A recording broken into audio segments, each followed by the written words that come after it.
વાલ્વને બંધ કરશે, ડિસ્ચાર્જ વાલ્વને ખોલશે અને ડિસ્ચાર્જ વાલ્વ મારફતે રેફ્રિજરન્ટ ડિસ્ચાર્જ લાઇનમાં જશે.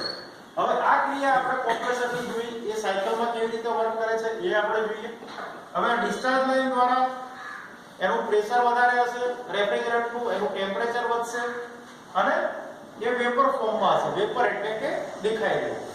વેપર ફોર્મમાં બનેલો refrigerant high pressure high temperature વાળો રેફ્રિજરન્ટ કન્ડેન્સર કોઇલમાં જશે. કન્ડેન્સર કોઇલમાં એનું નેચરલ અથવા તો ફેન એર દ્વારા એનું કુલિંગ કરવામાં આવશે, એને ઠંડો કરવામાં આવશે રેફ્રિજરન્ટ. આ રેફ્રિજરન્ટનું અહીંયા કન્ડેન્સેશન થશે, વેપરનું લિક્વિડમાં રૂપાંતર. એ ક્રિયાને આપણે કહીશું કન્ડેન્સેશન. એટલે અહીંથી નીચે સુધી આવતા લિક્વિડ બની ગયું હશે.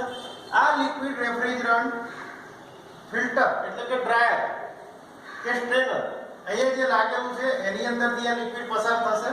એની અંદર ફિલ્ટર હોય એટલે રેફ્રિજરન્ટમાં કોઈ અશુદ્ધિ હોય તો એ બધી ગળી જશે અને શુદ્ધ રેફ્રિજરન્ટ લિક્વિડ લાઇન મારફતે એક્સપાન્શન ડિવાઇસમાં જશે. અહીંયા મોટા એસી હોય તો એની અંદર એક્સપાન્શન વાલ્વ હોય છે, પણ આપણે વિન્ડો એસીમાં જનરલી કેપિલરી ટ્યુબ હોય છે એક્સપાન્શન ડિવાઇસ તરીકે. તો આ કેપિલરી ટ્યુબની અંદર રેફ્રિજરન્ટ પસાર થશે અને ત્યાંથી એક મોટી કોપર ટ્યુબની અંદર ભેગું થશે. જ્યારે નાની કેપિલરી નાની કોપર ટ્યુબમાંથી મોટી કોપર ટ્યુબમાં જશે રેફ્રિજરન્ટ, એટલે શું થશે? ગેસ એક્સપાન્ડ થશે. આ એક્સપાન્ડ થયેલો ગેસ ઇવેપોરેટરમાં આવશે. ઇવેપોરેટર કોઇલની અંદર, બરાબર?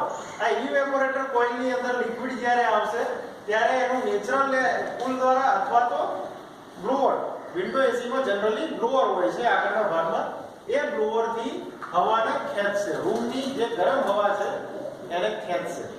આ ગરમ હવા લિક્વિડના સંપર્કમાં આવશે, કારણ કે આ ઇવેપોરેટરમાં લિક્વિડ છે, એમાં સંપર્કમાં આવશે એટલે ઠંડી કરશે હવા અને ડિસ્ચાર્જ વેલ દ્વારા આપણા રૂમમાં ફેંકશે.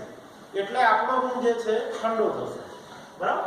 એટલે કે આ જગ્યાએ વેપર લિક્વિડનું પાછું વેપરમાં રૂપાંતર થાય છે, કારણ કે લિક્વિડનો યુઝ થાય છે ઠંડક મેળવવા માટે, રૂમને ઠંડો કરવા માટે.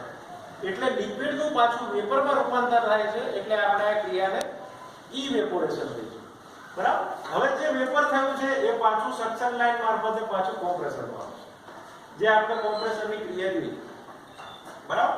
એટલે આ ક્રિયા સતત ચાલુ રહેશે. પિસ્ટન સિલિન્ડર સતત વર્ક કર્યા કરશે અને રેફ્રિજરન્ટ છે એને સતત આ સાયકલમાં ફેરવ્યા કરશે. આમ આ ચાર